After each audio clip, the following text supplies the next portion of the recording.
بسم اللہ الرحمن الرحیم وَكَذَلِكَ لَوْ قَالَ عَبْدُهُ حُرٌّ يَوْمَ يَقْدِمُ فُلَانٌ فَقَدِمَ فُلَانٌ لَيْلًا أَوْ نَهَارًا يَحْنِسُ قُلْنَا وَضْعُ الْقَدَمِ صَارَ مَجَازًا عَنِ الدُّخُولِ بِحُكْمِ الْعُرْفِ والدخول لا يتفاوت في الفصلين إلى آخره.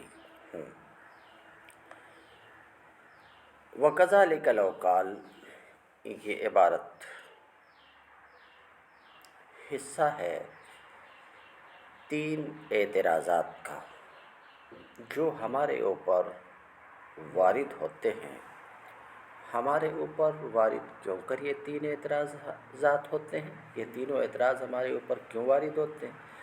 ہم ایک ضابطہ یہ بتاتے ہیں اور ہمارا یہ ضابطہ ہے کہ ایک لفظ سے ایک حالت میں اس کا حقیقی اور مجازی معنی مراد نہیں لیا جا سکتا. کہ ایک لفظ سے ایک حالت میں معنی حقیقی بھی مراد ہو اور معنی مجازی بھی مراد ہو، ایسا جائز نہیں ہے. بلکہ ایک حالت میں یا تو اس لفظ سے اس کا حقیقی معنی مراد ہوگا یا مجازی. ہمارے اس ضابطے پر سوال 3 اعتراض ہے. 3 میں سے 2 گزر گئے. تیسرا اعتراض یہ ہے کہ آپ کیا کہتے ہیں حضرت کہ ایک لفظ سے ایک حالت میں حقیقی اور مجازی معنی دونوں مراد نہیں لیے جا سکتے، حالانکہ آپ تو خود لیے ہو. کہاں رہا آپ کا ضابطہ باقی؟ کہاں آپ اپنی بات پہ اٹل رہے ہیں؟ آپ کے عمل سے ہی آپ کا یہ قانون ٹوٹ جاتا ہے. سن لیے بات، سمجھ گئے کیا ہے؟ تیسرا اعتراض سمجھ میں آیا کہ آپ کا ضابطہ تو خود آپ کی اس بات سے ٹوٹ جاتا ہے، اور وہ بات یہ ہے کہ ایک آدمی نے یوں کہا عبدہ حر یوم یقدم فلاں. کیا بولا؟ بول پلو. عبدہ حر یوم یقدم فلاں. کیا مطلب؟ اس کا غلام آزاد ہو جائے گا جس دن فلاں آئے گا. کیا بولا؟ کہ میرا غلام جس دن فلاں آئے گا اس دن آزاد ہے، اس دن آزاد ہے. تو لفظ کیا ہے؟ عبدی حر. میں اپنی طرف سے عبدی لگا رہا ہوں. عبدی حر یوم یقدم فلاں. میرا غلام اس دن آزاد ہے جس دن فلاں آئے گا. تو یوم کا لفظ آیا. یوم، یوم حقیقت ہے دن میں اور مجاز ہے رات میں. بات سمجھ رہے؟ تو یوم حقیقت کس میں ہے؟ دن میں. بات سمجھ رہے؟ تو اب یہ یوم سے مراد یا تو اس کا معنی حقیقی دن ہو یا معنی مجازی رات ہو، یہی. مگر آپ کیا کہتے ہو اے احناف کہ جس وقت بھی دن میں ہو کہ رات میں ہو، جس وقت بھی فلاں آئے گا اس کا غلام کیا ہو جائے گا؟ آزاد ہو جائے گا. تو یہ تو جمع بین الحقیقت والمجاز ہوا کہ نہیں؟ دن میں آئے تو آزاد ہو جائے گا، رات میں آئے تو آزاد ہو جائے گا.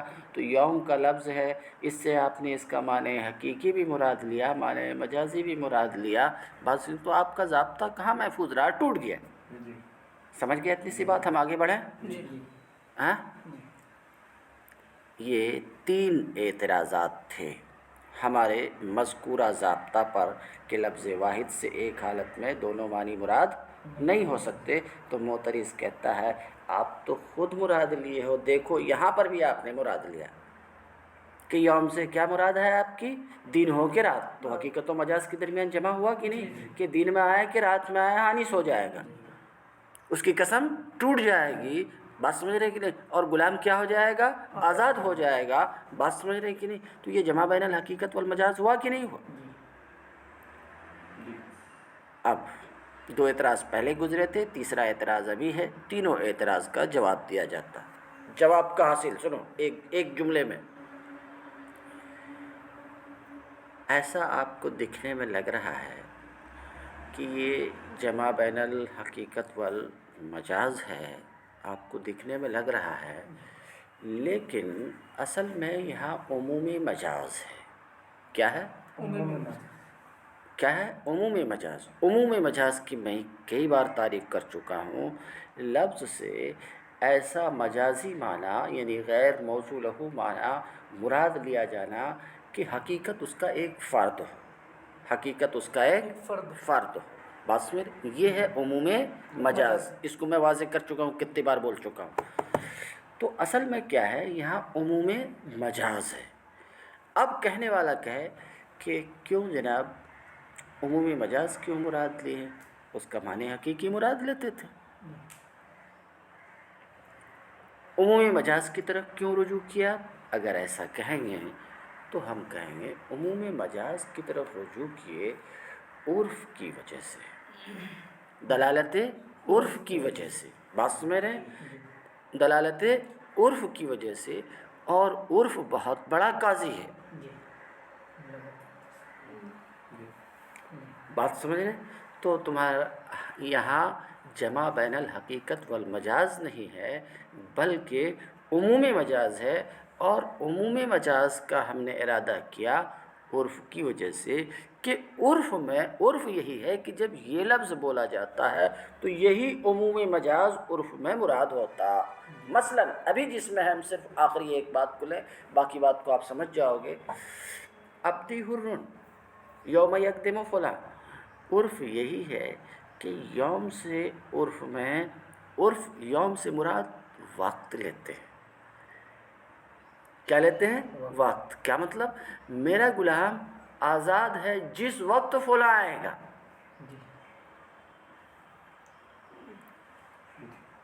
کیا؟ جس وقت فلاں آئے گا، اور وقت دن کو بھی شامل ہے، رات کو بھی شامل ہے۔ بات سمجھ رہے ہیں؟ تو عرف میں جب یہ لفظ بولا جاتا ہے یوم، اس صورت میں، یعنی اس صورت کا مطلب یہ کہ فعل غیر ممتد، ابھی میں بتاتا ہوں اس کو۔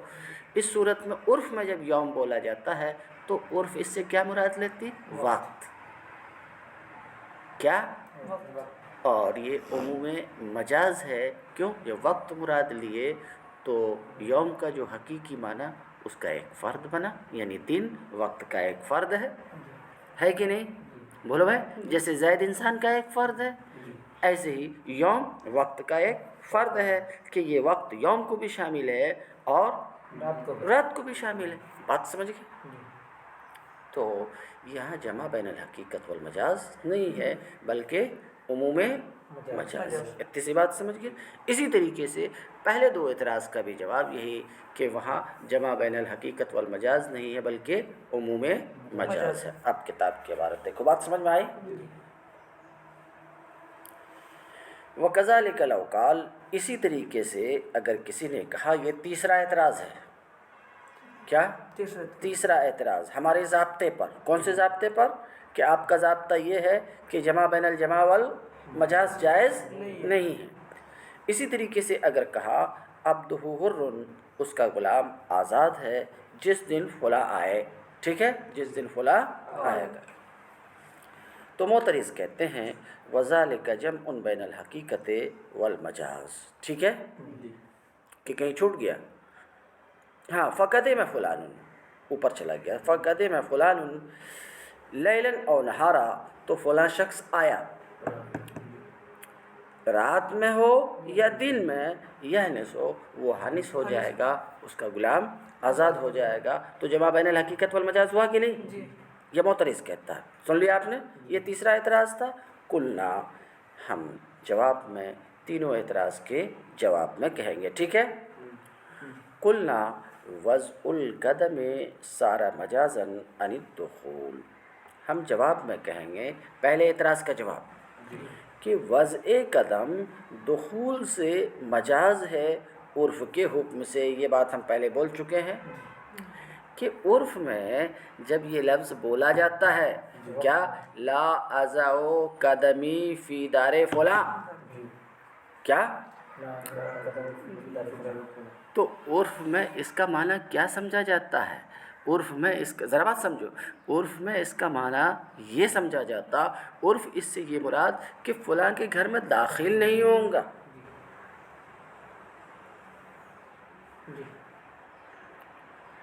یہ معنی سمجھا جاتا عرف میں، اس لفظ کا یہ معنی سمجھا جاتا ہے. عرف میں اس کا یہ معنی نہیں سمجھا جاتا ہے کہ ننگا پاؤں نہیں رکھوں گا، یہ معنی نہیں سمجھا جاتا ہے. بات سمجھ میں آ رہی ہے؟ کہتے ہیں ہم پہلے اعتراض کے جواب میں کہیں گے کہ وضع قدم یہ مجاز ہے عرف عام کی وجہ سے، دخول سے. کس سے؟ دخول سے. بے حکم العرف کس کی وجہ سے؟ عرف کی وجہ سے. کس کی وجہ سے؟ عرف کی وجہ سے. تو عرف یہی ہے کہ جب یہ لفظ بولا جاتا ہے تو عرف عام میں اس لفظ سے مراد کیا لیا جاتا ہے؟ عرف عام میں وضع قدم سے کیا مراد؟ دخول لیا جاتا ہے. وضع قدم کی بات ہے. تو ایک آدمی نے یہ قسم کھایا کہ اللہ کی قسم میں فلاں کے گھر میں قدم نہیں رکھوں گا. بات سمجھ رہے ہیں؟ قدم نہیں. تو لوگ اس کا معنی کیا عرف میں اس کا معنی کیا ہے؟ عرف میں یعنی فلاں کے گھر میں داخل نہیں ہوں گا.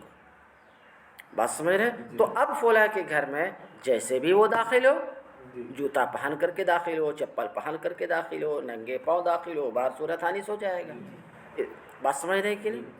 اتنی سی بات سمجھ میں. یہاں تک کہ اگر ایک آدمی نے قسم کھا لیا، سنو، ایک آدمی نے قسم کھایا کہ میں فلاں کے گھر میں اپنا قدم نہیں رکھوں گا، لہذا وہ قدمی فی دار فلاں، اور وہ فلاں کے گھر کے پاس آیا اور باہر ٹھہرا رہا.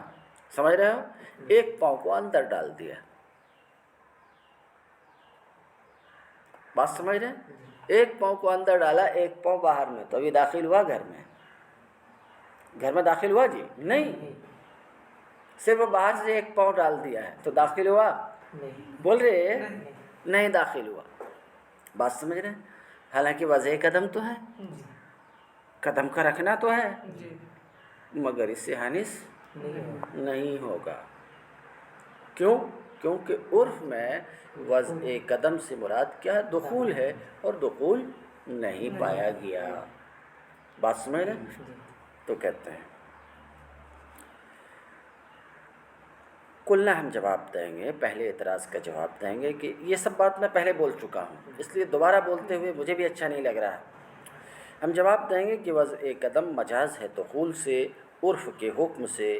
بات میں نے تو گویا کہ وہ یہ کہا کہ داخل نہیں ہوگا فلاں کے گھر میں، اور دخول گھر میں داخل ہونا دونوں صورتوں میں متفرق نہیں ہیں. دونوں صورتوں کا مطلب ننگے پاؤں آیا، سمجھ رہے ہیں، یا یہ کہ چپل جوتے پہن کر کے آئے، اس سے دخول میں کوئی فرق نہیں ہوتا کہ دونوں صورت میں دخول پایا جا رہا ہے. ننگے پاؤں آیا تو دخول ہے، چپل پہن کے آیا تو دخول ہے. بات سمجھ رہے کہ نہیں؟ اب باقی بات کو ملا لو. دوسرے اعتراض کا جواب، اور یہ جو کہا کہ فلاں کے گھر میں نہیں رہوں گا، قسم کھایا کہ فلاں کے گھر میں نہیں رہے گا، تو وہاں پر اعتراض کیا تھا؟ ذرا ایک منٹ بہت تیزی سے سنو. ایک آدمی نے قسم کھایا کہ میں فلاں کے گھر میں نہیں رہوں گا، تو فلاں کا گھر حقیقت ہے کہ اس کا اپنا گھر ہے، یعنی اس کی ملکیت کا گھر ہے، اس کا مملوک ہے، اور مجاز ہے کہ کرائے وغیرہ کا گھر. تو آپ کیا کہتے ہو کہ اگر کسی نے قسم کھایا کہ میں فلاں کے گھر میں نہیں رہوں گا، اور یہ قسم کھانے والا فلاں کے کرائے کے گھر میں رہا، تو بھی حانس ہو جائے گا. ذاتی گھر میں رہا، ملکیت والے گھر میں رہا، تو بھی کیا ہو جائے گا؟ حانس ہو جائے گا. تو معترض بولا یہ جمع بین الحقیقت والمجاز ہے. معترض ایسا بولا. اس کے جواب میں ہم یہ کہیں گے کہ یہ جو اس نے کہا فلاں کا گھر، عرف میں اس کا معنی سمجھا جاتا فلاں کا وہ گھر جس میں فلاں رہتا ہے، جس میں فلاں رہتا ہے. سمجھ رہے کہ نہیں؟ دار مسکونہ، اور دار مسکونہ دار مملوکہ کو بھی شامل ہے اور کرائے کے گھر کو بھی شامل ہے. جس گھر میں ایک آدمی رہتا ہے وہ اس کے ذاتی گھر کو بھی شامل ہے، وہ اس کا ذاتی گھر بھی ہو سکتا ہے اور کرائے کا گھر بھی ہو سکتا ہے. اس لیے اس لیے حانس ہو جائے گا ایسا قسم کھانے والا، اور یہ جمع بین الحقیقت والمجاز نہیں ہے، بلکہ یہاں عموم مجاز ہے کہ دار فلاں سے مراد دار مسکونہ ہے، اور دار مسکونہ یہ شامل ہے دار مملوکہ کو بھی اور کرائے منگنی وغیرہ کے گھر کو بھی۔ کچھ سمجھ میں آیا؟ اور دار فلاں مجاز ہے، کس سے مجاز ہے؟ دار مسکونہ سے، ٹھیک ہے؟ دار مسکونہ وہ گھر جس میں وہ رہتا ہے، اس کے دار مسکونہ سے۔ وذالک لا یتفاوت، اور جب یہ دار مسکونہ سے مجاز ہے اور اس میں کوئی فرق نہیں پڑتا ہے، سمجھ رہے ہیں کہ وہ اس کے ملک ہو یا اجرت کا ہو، سمجھ رہے ہیں، اجرت کا ہو، بات ختم ہو چکی۔ والیوم فی مسألۃ القدوم، اور تیسرا مسئلہ جس کو ابھی پڑھا آپ نے کہ جس دن فلاں آئے گا میرا غلام آزاد ہے، اور یوم مسئلہ قدوم میں مطلق وقت کا نام ہے۔ سمجھ گئے بات کیا بولے؟ مطلق کہ عرف میں یوم سے مراد کیا ہے؟ مطلق وقت، اور مطلق وقت دن کو بھی شامل ہے اور رات کو بھی شامل ہے۔ اب رہی بات یہ کہ یوم سے مراد مطلق وقت ہے، کیوں؟ اس کی دلیل لأن اليوم اذا اضیف الى فعل لا یمتد، اس لیے کہ یوم یعنی دن کہ جب فعل غیر ممتد کی طرف اضافت کی جاتی ہے۔ اب فعل تو تم سمجھ گئے، غیر ممتد نہیں سمجھے۔ فعل دو طرح کا، ایک وہ فعل ہوتا ہے جس میں امتداد پھیلاؤ ہوتا ہے، اور ایک وہ جس میں کہ امتداد نہیں ہوتا ہے۔ تو دخول یہ فعل غیر ممتد ہے، کیوں؟ داخل ہونا ایک آن میں وجود میں آ جاتا ہے۔ کس میں؟ ایک آن میں، جیسے ہی کوئی چیز ظاہر ہوئی کسی محل میں، بس اس محل میں اس کا دخول پا لیا گیا۔ بس میں مثال کے طور پہ تم باہر سے جیسے ہی کمرے میں قدم رکھے داخل ہوئے، بس میں تو دخول یہ ایک آن میں پایا گیا، تو یہ فعل کیا ہے؟ غیر ممتد۔ جیسے تو فعل غیر ممتد ہوا، ایک فعل ممتد ہوتا ہے، جیسے میں ایک دن تک تمہاری ٹوپی پہنا، بس میں تو یہ پہننا یہ کیسا فعل ہے؟ اس میں امتداد ہے، اس میں کیا ہے؟ امتداد ہے، لیکن داخل ہونا یہ امتداد نکلنا امتداد نہیں ہے۔ تو کہنا یہ چاہ رہے ہیں کہ یوم سے قائل کے قول کہ میرا غلام آزاد ہے جس دن فلاں آئے گا، یوم سے مراد مطلق وقت ہے، اس وجہ سے بھی کہ یہاں یوم کی اضافت کس کی طرف ہے؟ دخول کی طرف ہے، اور دخول فعل غیر ممتد ہے، اور یوم کی اضافت فعل غیر ممتد کی طرف ہو تو اس وقت یوم سے مراد مطلق وقت ہوتا ہے۔ لأن اليوم اذا اضیف، اس لیے کہ یوم کی جب اضافت ہوتی ہے فعل غیر ممتد کی طرف تو یوم سے مراد مطلق وقت ہوا کرتا ہے، جیسا کہ یہ بات معروف ہے۔ فکان الحنس بہذا الطریق، تو حانس ہونا اس طریقے سے ہے، عموم مجاز کے طریقے سے، جس کی تفصیل میں بتا چکا ہوں۔ حانس ہونا کس طریقے سے ہے؟ عموم مجاز کے طریقے سے ہے، لا بطریق الجمع بین الحقیقت والمجاز، حقیقت و مجاز کے درمیان جمع کے طریقے سے نہیں۔ تینوں اعتراض کا جواب دے دیا کہ تمہاری یہ غلط فہمی ہے کہ ہم نے حقیقت و مجاز کو جمع کر دیا ہے۔ بات سمجھ رہے ہیں؟ یہ تین اعتراضات جو آپ نے کیے کہ تین مواقع میں ہم نے حقیقت و مجاز کو جمع کیا ہے، ایک لفظ سے اس کا معنی حقیقی اور معنی مجازی دونوں مراد لیا ہے، تمہارا ایسا سمجھنا یہ غلط ہے، یہ غلط ہے، بلکہ یہاں عموم مجاز پر ہم نے عمل کیا، اور عموم مجاز پر عمل کیوں کیا؟ عرف کی وجہ سے۔